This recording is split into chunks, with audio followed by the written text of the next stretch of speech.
Todas as segundas, às 18 horas e aos domingos, às 8 horas da manhã, aqui na Rádio Comunidade, você tem um encontro marcado com a doutrina espírita, o Centro Espírita Friburguense no ar. O ensinamento dos espíritos superiores através das palestras realizadas no Centro Espírita Friburguense, trazendo até você a codificação de Allan Kardec. Todas as segundas, às 18 horas e aos domingos, às 8 horas da manhã, o Centro Espírita Friburguense no ar.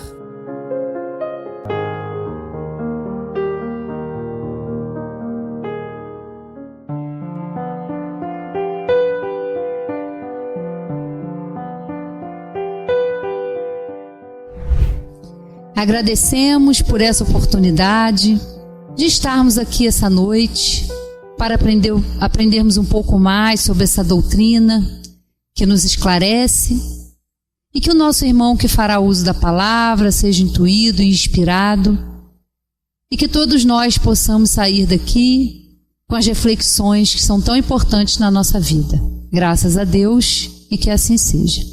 Com vocês, Roberto, falando sobre pedir e recebereis. Boa noite, minhas irmãs, meus irmãos. Que a paz do Mestre Jesus possa nos envolver, nos dando tranquilidade e o bom ânimo nessa noite. Pedir e recebereis é uma inspiração do Evangelho segundo o Espiritismo. Mas antes eu estava querendo fazer uma reflexão com vocês. Não estou querendo ver, não. Não tem problema não, a gente faz ele vir. Uma reflexão que eu queria fazer com vocês é o seguinte: se no dia de hoje Deus fosse conceder a cada um de nós um pedido, a gente saberia o que a gente vai pedir? Assim, de bate-pronto, não tem 24 horas para pensar não. O que você quer? O que você quer? É uma reflexão que a gente vai fazer, porque pedir e recebereis, né?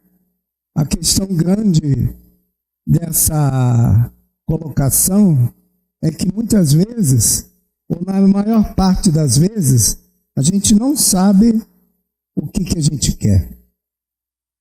Mas vamos começar do início, porque pedir e recebereis tem a ver com uma coisa mais profunda, que é justamente a necessidade que nós temos nos dias atuais de nos mantermos equilibrados. Kardec, quando estava escrevendo, rascunhando, né, o Livro dos Espíritos, fazendo as perguntas, que ele fez muitas, ele perguntou ao mundo espiritual, na questão 93, ele perguntou se os espíritos possuem algum tipo de substância que os cobre ou envolve. E eles responderam que sim. O espírito tem uma substância que cobre ele. E Kardec então convencionou de chamar de perispírito. Mas essa substância, ela é uma substância que se encontra no universo, porque, na verdade, ela é o fluido universal, que a gente pode, talvez, de maneira grosseira, comparar à água, né? Que o planeta Terra tem bastante água, o oceano, todos aqueles que vivem dentro do oceano, eles são envolvidos por aquela massa de água, né? Nós, por nossa vez, como a gente não vive dentro da água, mas nós somos envolvidos pelo ar. O ar está em torno de nós em todos os lugares. Tanto é que, né, se não tiver ar, a gente não consegue viver. E também vocês não me ouviriam, porque o som se transmite no ar. Mas, além disso, para a gente poder entender, então, o que seja o fluido cósmico universal, existe o fluido cósmico universal. Que, na época de Kardec, eu sempre digo para os companheiros que o Livro dos Espíritos, ele não foi escrito para os contemporâneos de Kardec, porque era muito difícil deles entenderem diversas coisas, né? E uma delas é isso, essa parte científica que hoje a gente está começando a entender. E, por exemplo, o fluido cósmico universal hoje, ele já é comprovado através da física quântica, né? Mas nós não vamos fazer nenhuma aula de física, mesmo porque eu não sou professor de física e nem entendo desse assunto não, só de ler. Então, de qualquer maneira, nós, tanto encarnados como desencarnados, a gente está mergulhado dentro desse fluido cósmico universal. E esse fluido cósmico universal é que vai permitir e vai comprovar o que Kardec diz, que todos nós somos médiuns. O que é um médium? Porque muitas vezes a pessoa pensa assim, médium é quem senta na mesa mediúnica e recebe um espírito, alguma coisa assim. Não, todos nós somos médiuns. Porque todos nós temos a possibilidade de nos comunicar e de recebermos comunicação, tanto de encarnado para desencarnado, como de desencarnado para encarnado, como de encarnado para desencarnado. Muitas vezes, os companheiros de outras religiões e crenças, eles têm dificuldade de aceitar isso. Uma vez conversando com uma pessoa que um amigo que é católico, ele falou que ele não aceitava essa questão de comunicação dos espíritos e isso. Aí eu falei assim, mas na religião católica existem uns santos, não existem? Tem. Falei, e quando você reza pedindo ajuda, você não pede ao santo? Aí ele falou assim, e como é que você sabe que ele recebe o pedido de ajuda? Ele já morreu? Aí ele falou assim, Roberto, não fica dando nó na minha cabeça não. Mas é um fato. A gente pede ajuda, a gente reza. Então, se a gente intimamente não acreditasse que é possível a comunicação com o mundo espiritual, a gente não receberia ajuda. Ou a gente vai rezar por rezar, né? Porque isso é uma coisa que é fato, né? A gente só reza para pedir ajuda. Para agradecer uma vez ou outra a gente agradece. Mas para pedir ajuda a gente sempre reza. E se a gente espera ajuda, como que a gente vai receber essa ajuda?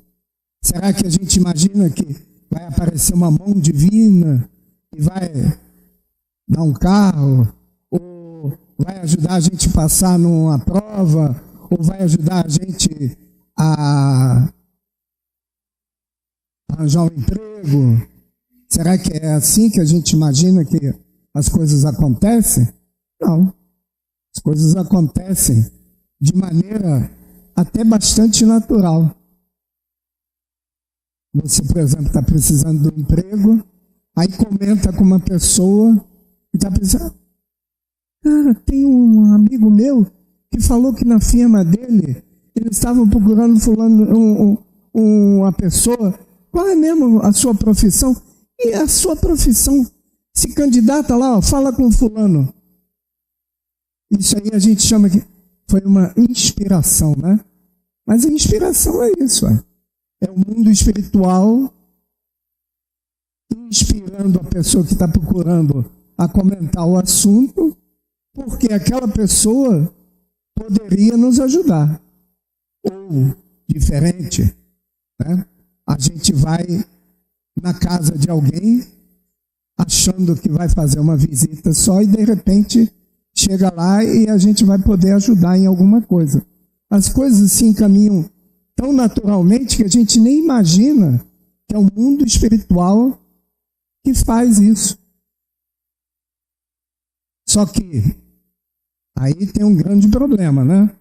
Como a gente recebe ajuda, mas tem muitos irmãozinhos iguais a nós do lado de lá. E esses que são iguais a nós, será que vão poder nos ajudar? Eles têm os mesmos defeitos que nós, passam pelos mesmos problemas. Então, na maior parte das vezes, esses, em vez de nos ajudarem, eles vão, quando a gente, por exemplo, leva uma fechada dirigindo, que vem em lembrança todas aquelas coisas que a gente normalmente consegue reter de não falar, aí esses irmãozinhos que são iguais a nós ainda intensificam. Não, fala mesmo. Tem que desabafar e tal. Então, normalmente o que a gente deveria fazer? Em vez de ir na conversa desse que diz para a gente falar mesmo, a gente deveria silenciar, respirar fundo. Contar até 10 às vezes é pouco, né? Tem que contar até 100, né? Mas enfim, mas principalmente se acostumar a elevar o pensamento em prece. Porque em vez de conectar com aquele que não tem condição de nos ajudar, a gente vai conectar com alguém que tem conexão, tem condições de nos ajudar. E é assim que funciona. Então, no Evangelho segundo o Espiritismo, no capítulo 27, no item 23, tem uma mensagem de Santo Agostinho, que eu não vou ler para vocês não, mas estou despertando a curiosidade de vocês, para vocês chegarem em casa e olhar no Evangelho, no capítulo 27, item 23, o que ele fala a respeito da prece. Mas no Livro dos Espíritos, na questão 658, Kardec recebe como resposta a respeito da eficácia da prece, recebe essa resposta que está aí. A prece é sempre agradável a Deus quando dita pelo coração. Mas a gente tem que lembrar o seguinte: qual é o método mais fácil de comunicação que nós, seres humanos, temos? É escrever? Pensamento? Não, é falar, né? Então, para transmitir o sentimento do coração, a gente tem que conhecer as palavras. Porque tem muita gente que acha que, não, na hora eu falo qualquer coisa. Não, a gente tem que aprender preces.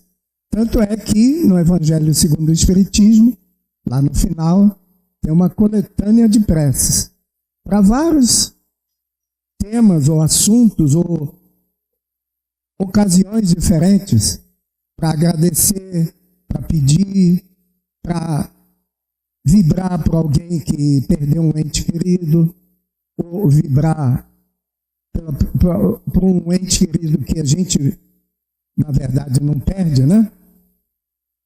Desencarne não é um adeus, é um até breve, que a gente vai se encontrar em algum momento do lado de lá, porque é para lá que todos nós vamos. Às vezes, tem pessoas que acham que é fúnebre falar a respeito da morte. A gente até evita falar naquela ocasião, quando houver o passamento. Mas a morte, na verdade, é a coisa mais natural depois do nascimento. É a única coisa que todos nós temos certeza que a gente vai passar por esse momento. O momento da morte que nós, que somos espíritas, já sabemos que só é a morte do organismo físico. Nós vamos continuar. A gente vai prosseguir infelizmente, igual como nós vivemos. Eu digo infelizmente porque se a gente teve uma vida meio atribulada, a gente vai chegar do lado de lá e vai continuar uma vida atribulada, até que a gente consiga se refazer dos momentos que levaram a gente a se desviar do caminho que seria ideal, né? Mas então, por estarmos constantemente conectados, os bons pensamentos sempre nos harmonizam. Então, os bons pensamentos são justamente esses pensamentos que partem do coração. Quando a gente fala do coração, não é essa bomba que a gente tem aqui que funciona, não. O coração é o símbolo do sentimento, né? É uma figura que mostra o sentimento que a gente tem.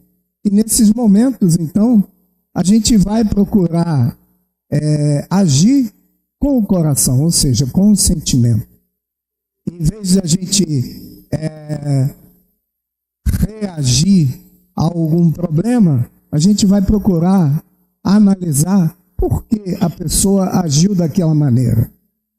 Ou melhor ainda, né? Olhar para dentro de nós e olhar se nós nunca agimos daquela maneira. E aí a gente vai ter uma facilidade maior de entender por que a pessoa agiu daquela maneira. Se a gente conseguir realmente essa proeza, né, de entender que a pessoa é igual a nós e por isso com bastante defeito como nós temos, talvez a gente consiga aceitar de maneira mais tranquila aquele momento que a gente teria vontade de fazer coisas e com certeza depois a gente vai se arrepender de uma maneira ou de outra. Porque existe uma regra, ou melhor dizendo, uma lei universal que diz que toda ação tem uma reação igual e contrária. Mas, na verdade, no Evangelho, Jesus, na época, falou que a semeadura é livre, mas a colheita é obrigatória. É a lei de causa e efeito. Tudo que a gente faz tem consequências. Então, eu acho que é mais ou menos lógico, fácil de entender, que se nós fazemos alguma coisa desagradável, só pode voltar coisa desagradável para nós. Se nós fazemos alguma coisa agradável, a gente vai receber de retorno, mas veja bem, não é de retorno aquele que por acaso fez alguma coisa que nos desagradou, não. A gente vai receber de retorno do universo. Porque o desequilíbrio, ele não é um desequilíbrio momentâneo, porque tudo que está em volta fica desequilibrado. Por isso que o fluido cósmico universal, ele é o transmissor de todos esses problemas. Por isso que, né, se acontece um fato hoje em dia, é mais fácil de entender. Porque hoje em dia a gente pega o celular ou na televisão mesmo e vê fatos acontecendo no momento que eles estão acontecendo em qualquer lugar do mundo, né? Mas antigamente a gente tinha uma sensação desagradável, às vezes, sem entender por quê, mas era algum evento que estava acontecendo em algum lugar e transmitia para todos aqueles que porventura estivessem sintonizados naquele momento. A sintonia quer dizer, quando são coisas desagradáveis, a sintonia é uma sintonia baixa. Por isso que a prece é um remédio eficaz, porque faz com que, não é que a gente não seja atingido, mas faz com que a gente seja atingido, mas olha para aquela situação e agradece o problema e vai adiante, né? Mas muita gente puxa a cadeira para o problema, manda sentar e ainda serve o cafezinho. quer dizer, abraça mesmo o problema, né? Então a gente vai ver que é muito importante que a gente tenha em mente que o caminho que nós precisamos caminhar foi dado na época quando Jesus esteve entre nós, através do Evangelho. O Sermão do Monte é um mapa que a gente pode seguir sem medo de errar.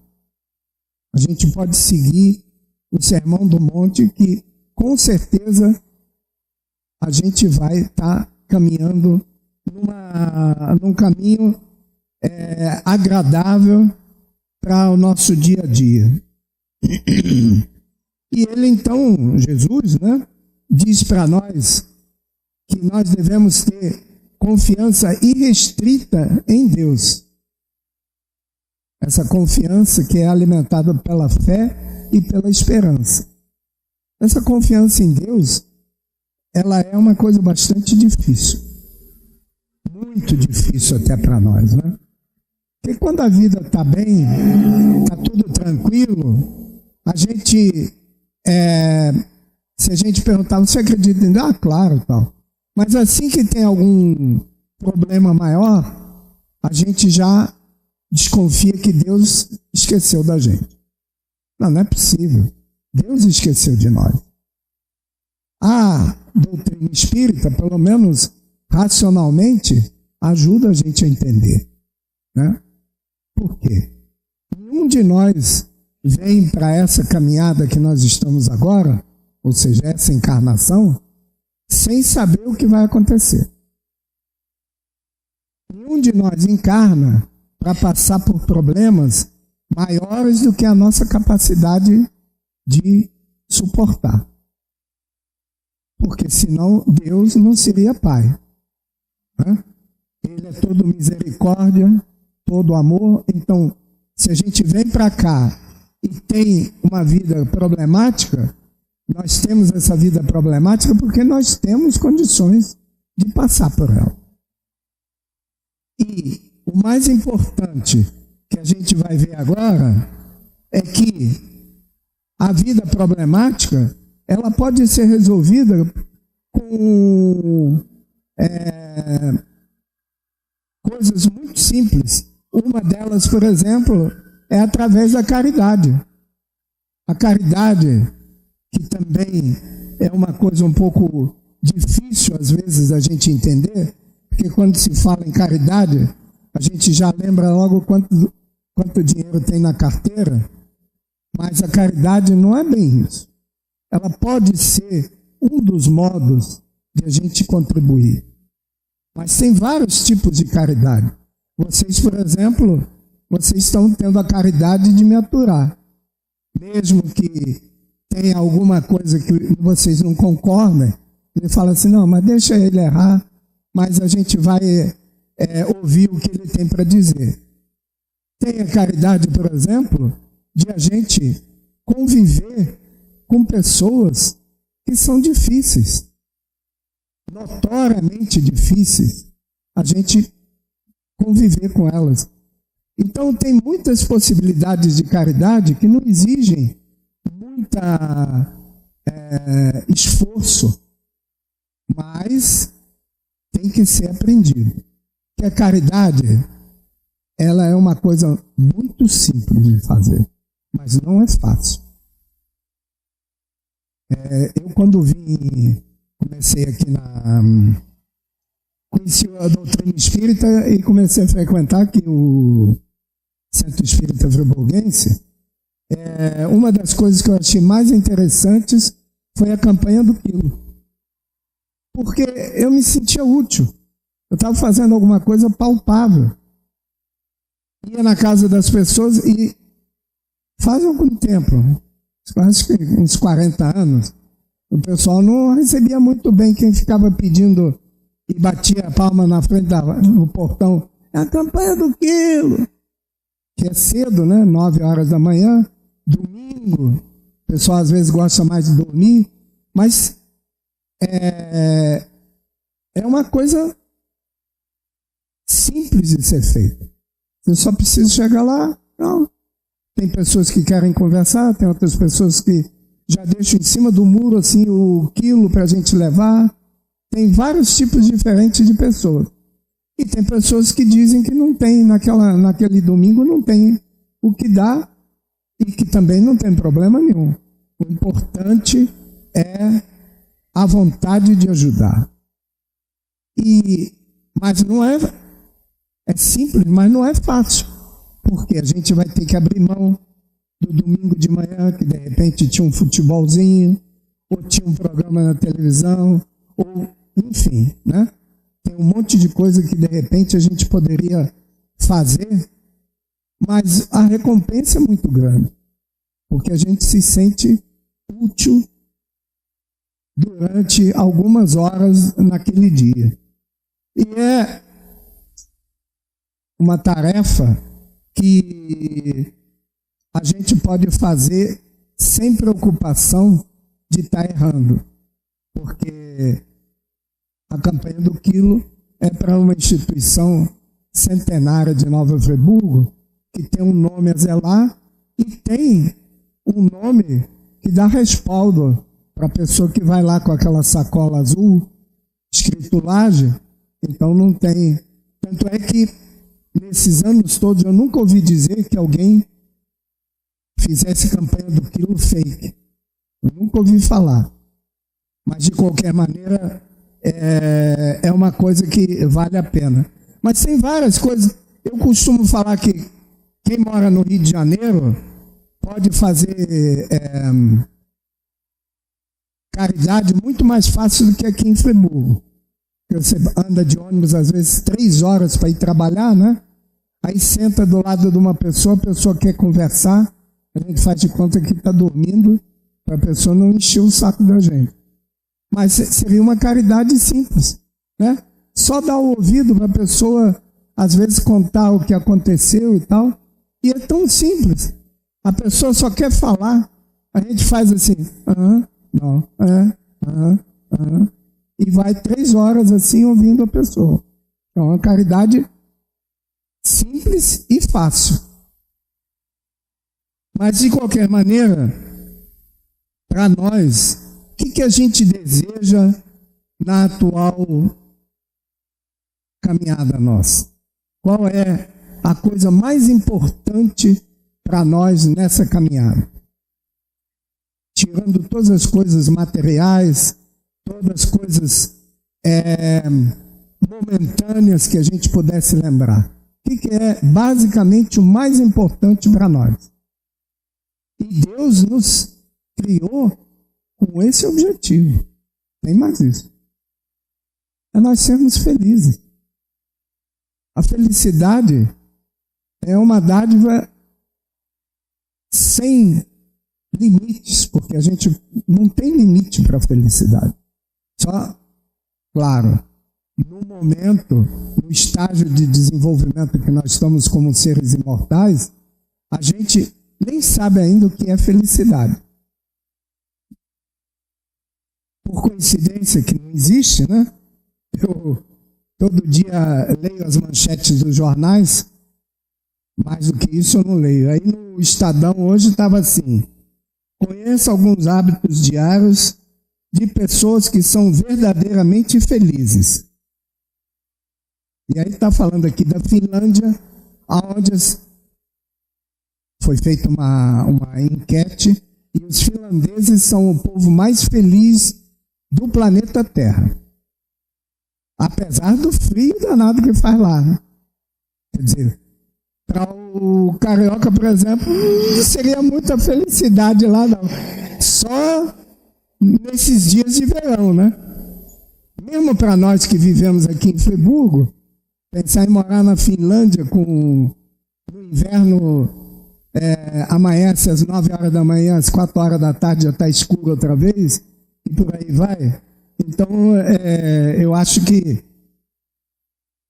essa felicidade é justamente medida de um modo que não é a felicidade da qual a gente ouve e lê no Evangelho segundo o Espiritismo. Na verdade, é alegria. É alegria de viver, né? Então tem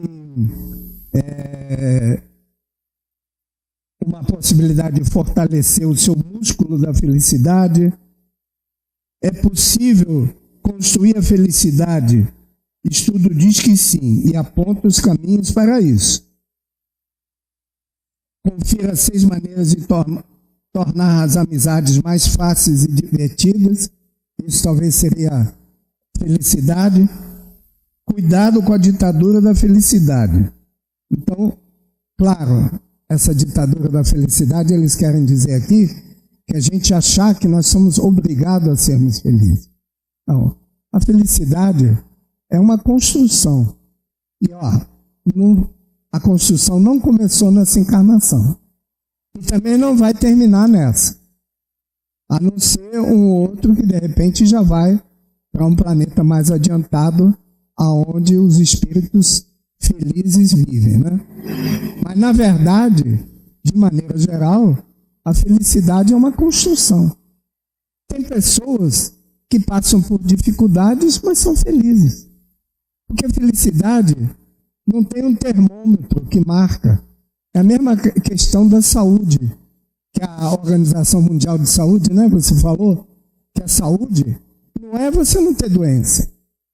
É o conjunto, é um bem-estar, é o conjunto. Você tem algum problema de saúde, mas você está bem equilibrado emocionalmente, então aquilo não te afeta. Para vocês terem ideia, teve uma época que eu fazia capelania, e nós fomos visitar um senhor com câncer terminal no Raul Sertã. A capelania era no Raul Sertã. E ele perguntou assim: vocês só fazem prece para quem está aqui no hospital? Aí eu falei com ele assim: não, absolutamente. Então nós podíamos fazer uma prece pela minha irmã, que ela está muito mal em casa. Então, ele estava em situação de felicidade, porque para ele era mais importante a irmã que estava fora dali do que o bem-estar dele. Então a gente vê que a felicidade não é uma coisa que implica em a gente estar alegre. A felicidade é uma situação diferente, aonde a gente olha para os problemas e aceita eles com naturalidade, porque fazem parte da nossa caminhada, do nosso aprendizado nessa encarnação. A gente pode também agradecer constantemente a dádiva de a gente poder levantar todos os dias, acordar e sair da cama e ter alguma coisa para fazer, porque tem muitas pessoas que não têm o que fazer.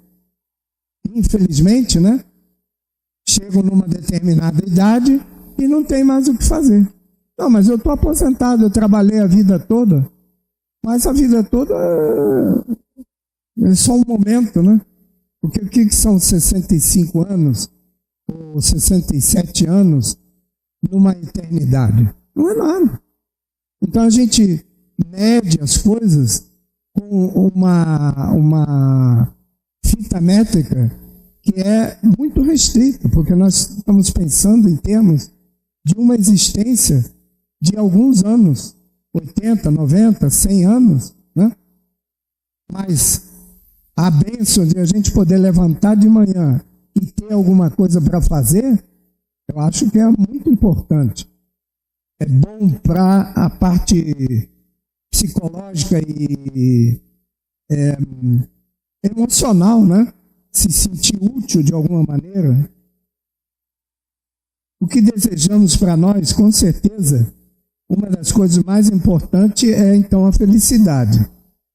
E essa confiança irrestrita em Deus que a gente deveria ter, que infelizmente quando a situação fica um pouco complicada, a gente não consegue aceitar. Então a gente pensa que Deus nos abandonou. Quando na verdade significa como quando a gente estuda para para um concurso, né? Quando a gente vai para a prova no concurso, quer dizer, a maioria de nós, né? Tem alguns que vão lá só para se aventurar, mas quando a gente vai para uma prova de um concurso, é porque a gente está preparado. Então, quando a gente passa por alguma dificuldade, é porque nós estamos preparados. Não, mas foi um acidente, não estava previsto. Não estava previsto por nós, porque a gente não tem a possibilidade de visualizar toda a nossa existência. A gente, de repente, passa 50 ou 60 anos se preparando para alguma coisa que a gente precisa resolver. E aí, quando a gente tem a oportunidade de resolver, a gente fica insatisfeito porque acha que Deus nos abandonou. E, na verdade, não é bem assim. Na verdade, não existem ensinamentos novos, porque Jesus já trouxe tudo no Evangelho, né? A gente vai ver aqui que nossa vida, ela deveria ser uma vida bem vivida. E uma vida bem vivida, ela implica necessariamente em a gente cuidar da parte espiritual. Independente de qualquer religião que a gente tenha, mas tendo uma religião, a gente está se preparando, se conectando com a parte espiritual. Por que é importante isso? Porque a gente vai ter possibilidade de receber equilíbrio, que se a gente não estiver conectado, como que a gente vai conseguir registrar a ajuda, por exemplo, do nosso anjo da guarda, né? O guia, o protetor, qual seja o nome que a gente dê, mas que com certeza nós temos um desencarnado e com certeza temos muitos encarnados. Quantas pessoas, se a gente olhar para trás, na nossa caminhada até agora, quantas pessoas passaram na nossa vida que nos ajudaram e que a gente nem tem mais contato? Muitos. Ah, mas será que era a missão deles? Isso não importa. Nos ajudaram. Porque, às vezes, estavam conectados e os nossos companheiros do mundo espiritual conseguiram, através deles, nos ajudar.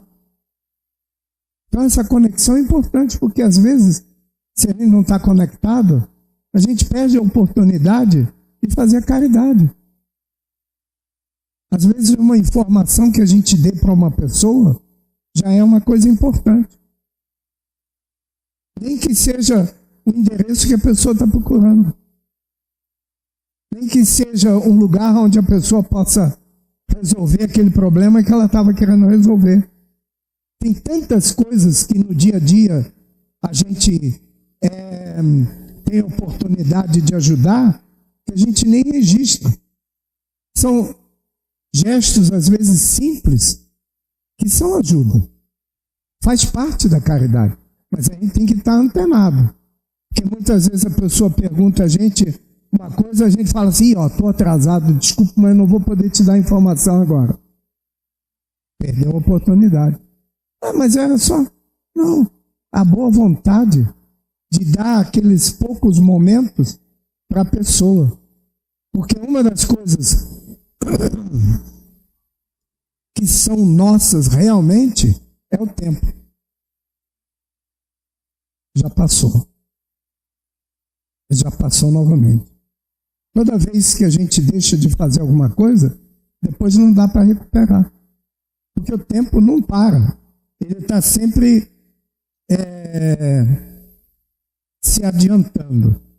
Quando falamos em caridade, ainda tem uma outra questão muito importante, que é que dificilmente nós nos vemos como aquele que recebe a caridade. Porque às vezes é caridade a gente aceitar a caridade. É estranho, né? Mas isso tem a ver muito com o nosso orgulho. Porque às vezes a gente não aceita ajuda porque a gente ainda tem esse resquício muito forte de orgulho. Com a idade vai diminuindo, né? A gente entra com o cabelo branco, entra no ônibus, o pessoal levanta para dar o lugar. Não pode ficar que eu não preciso sentar, não. Eu estou bem em pé. A gente aceita, ué. A pessoa teve a boa vontade de levantar para dar o lugar. Ou cai uma coisa no chão, a gente já sabe que vai ser meio complicado, mas a gente pega, né? A pessoa rapidamente pega e tal, a gente agradece. Em vez de falar assim, não, deixa que eu vou pegar. É muito difícil a gente aceitar a caridade. E isso são exemplos simples, né? Que muitas vezes a caridade, às vezes, passa por a gente ter que aceitar a ajuda de pessoas que a gente não se dá muito bem, né? Mas, de qualquer maneira, ajuda em casos assim mais complicados, né? Examinemos imparcialmente as atitudes que nos são peculiares nos próprios serviços do bem, de que somos cooperadores iniciantes, e observaremos que mesmo aí, em assuntos da virtude, a nossa percentagem de capricho individual é invariavelmente enorme. Tem companheiros que falam assim, agora, no momento, eu não estou podendo ajudar, não, que eu trabalho, tenho a família, tenho não sei o que, tenho não sei o que lá e tal. Mas quando eu me aposentar, eu vou me dedicar ao trabalho da caridade. Só que, para fazer caridade, a gente tem que aprender. É igualzinho outra coisa qualquer que a gente faz. Para fazer caridade, tem que aprender. Não adianta você, quando chegar, se aposentar, falar assim, não, agora vou arregaçar as mangas e vou fazer caridade. Primeiro tem que aprender. Então é mais fácil, durante a nossa caminhada, a gente ir pegando, assim, né? Fazendo umas coisinhas assim mais simples, para ir aprendendo. Porque tem pessoas que se espantam quando a pessoa não aceita a caridade. Tem pessoas que não querem ajuda. Poxa, mas eu tive tão boa vontade e a pessoa não aceitou a minha ajuda? Não, é. Porque a caridade não pode ser uma coisa imposta. Se a pessoa quiser, bem. Se não quiser, ainda não está no momento, né? E muitas vezes a gente acha que tem que ajudar do nosso jeito. A pessoa pede um cafezinho e você paga um almoço. Mas eu só queria um cafezinho. Não, você tem que comer porque você tem que se alimentar. Não sei, mas eu não quero almoçar, eu só quero um cafezinho. Então, ainda tem essa questão, né? De a gente medir a caridade com a nossa medida, a nossa imaginação, a nossa impressão do que seja a caridade. Mas a prece também é uma caridade. Porque a prece, ela é uma vibração de harmonização. Mas eu não tenho para quem fazer prece. Eu não estou precisando de prece. Não sei se a gente tem algum momento que a gente não precisa de prece. Eu preciso sempre. Mas, de qualquer maneira, a prece, a gente poderia comparar assim a uma caixa d'água geral, onde aquilo se acumula, e o mundo espiritual distribui para quem precisa. E quem está sintonizado. Porque quem não está sintonizado é como se jogasse, né, uma água em alguém que está com o guarda-chuva aberto. A pessoa não vai receber. Ela não está sintonizada para receber. Então, muitas vezes, a gente quer ajudar, mas não conhece a possibilidade de ajuda específica. A gente faz a prece pela humanidade, faz a prece por aqueles necessitados. Olha, um grupo que a gente pode fazer prece de manhã, de tarde e de noite são os suicidas. Ou as pessoas que pensam em se suicidar. Que é uma epidemia no momento. O suicídio está uma coisa assim incontrolável. Mesmo aqui em Friburgo, viu? Porque as pessoas não têm aonde se segurar, não se acostumaram a orar, não têm uma espiritualização. Então, quando acontece algum problema mais grave, não sabem como se ajudar. E aí, o que acontece? Acham que terminando com a vida resolveu o problema. E só aumenta o problema, né? A gente sabe que o suicida, ele é um ser que sofre muito, mas muito mesmo no mundo espiritual. E, posteriormente, também. Então, se a gente não souber para quem fazer a prece, vamos fazer prece todo dia, de manhã, de tarde, de noite, pelos suicidas, aqueles que já se suicidaram e aqueles que, porventura, estejam pensando em se suicidar, ou que tentaram. A prece, então, é um remédio sem contraindicações. E Jesus, no caso do planeta Terra, né? Jesus é como se fosse um maestro regendo toda aquela equipe que vai cuidar do planeta. Porque muitas vezes a gente acha que está tudo... Nossa Senhora! Não, a coisa está muito terrível. A coisa está muito ruim mesmo. Está tudo... Nunca vi a situação tão ruim. Aí eu pergunto a vocês, Deus é todo misericórdia e amor, não é?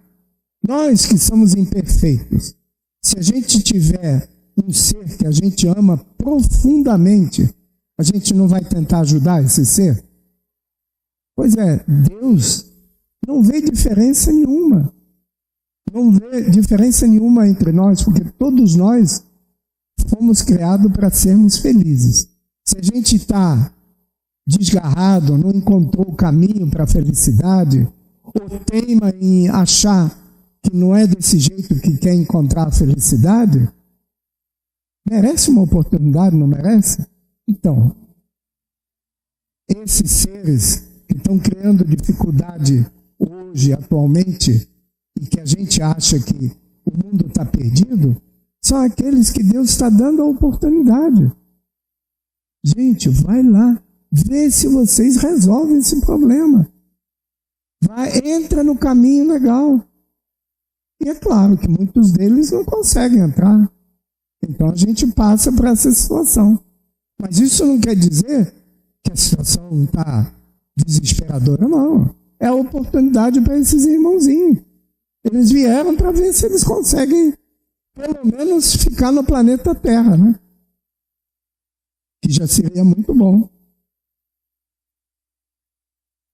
De qualquer maneira, o importante para a gente, antes da gente pensar em fazer alguma coisa para a gente ser feliz, a gente tem que pensar em alguma coisa que a gente deve deixar de fazer para não ser infeliz. Isso que é muito importante. Tem uma historinha aqui que eu queria passar para vocês, que eu li hoje, que eu achei muito interessante, que é a história da felicidade e da dificuldade. E a felicidade estava na caminhada dela e a dificuldade botou um monte de empecilho no caminho da felicidade. A felicidade insistiu, chegou num ponto, não aguentou mais, reclamou, a dificuldade botou mais uma quantidade de problemas na frente. Aí insistiu novamente, enfim, depois da não sei quantas vezes de insistência, finalmente ela conseguiu chegar no final e falou com a dificuldade, tá vendo? Eu consegui, apesar de você atrapalhar, eu consegui chegar no final. E a dificuldade disse para ela, então, justamente, o meu papel era fazer com que você ficasse o forte suficientemente para poder chegar no final. Então as dificuldades, elas não são impedimentos para nós sermos felizes. Muito pelo contrário, as dificuldades são testes para ver se nós estamos realmente firmes e decididos naquele caminho que a gente escolheu de caminhar. Porque se não tiver dificuldade, a gente vai achar, muitas vezes, não sei como é com vocês, quando a gente passa um dia assim tranquilo, que não acontece nada, quando chega assim no finalzinho do dia, a gente começa a ficar meio desconfiado. Começa a ficar assim, não sei não, vai acontecer algum problema. Por quê? A gente está tão acostumado a ter problema, que um dia sem problema a gente sente falta deles. Imagino, né? Não sei se passa isso com vocês, mas se meu dia for muito tranquilo, chega assim por volta das 3 horas da tarde, eu já fico meio de pé atrás, porque esperando acontecer alguma coisa. E para que não aconteça, que não há necessidade de acontecer nada, a gente faz o quê? Agradece em prece e pede que a gente possa continuar equilibrado. Porque a prece, ela não tem contraindicação. A gente pode fazer a qualquer momento. A gente não precisa um momento especial. A gente não precisa estar isolado. Nada disso. Às vezes a gente está trabalhando, né? Às vezes a gente está telefonando, a pessoa fala assim, um momentinho só é uma palavra terrível. Já sabe que dá para fazer uma prece, que não vai ser um momentinho só. Então a gente faz uma prece, aproveitando o tempo que está esperando. Então, em verdade, estudamos com Cristo a ciência divina de ligação com o Pai, mas ainda nos achamos muito distantes da genuína comunhão com os interesses divinos. Porque Jesus, na época, falou que nós somos, Jesus e Deus era um só, e que ele era o caminho para Deus. Por quê? Por causa das instruções que ele deixou para nós. Aí eu queria deixar para vocês esse final, uma reflexão. Eu não sei se está dando para ler bem. Eu mexi aí na cor para poder não ficar muito claro, mas está escrito o seguinte: os rios não bebem a sua própria água, as árvores não comem seus próprios frutos, o sol não brilha para si mesmo, as flores não espelham sua fragrância para si. Viver para os outros é uma regra da natureza. A vida é boa quando você está feliz, mas a vida é melhor ainda quando os outros estão felizes por sua causa. Muita paz para todos.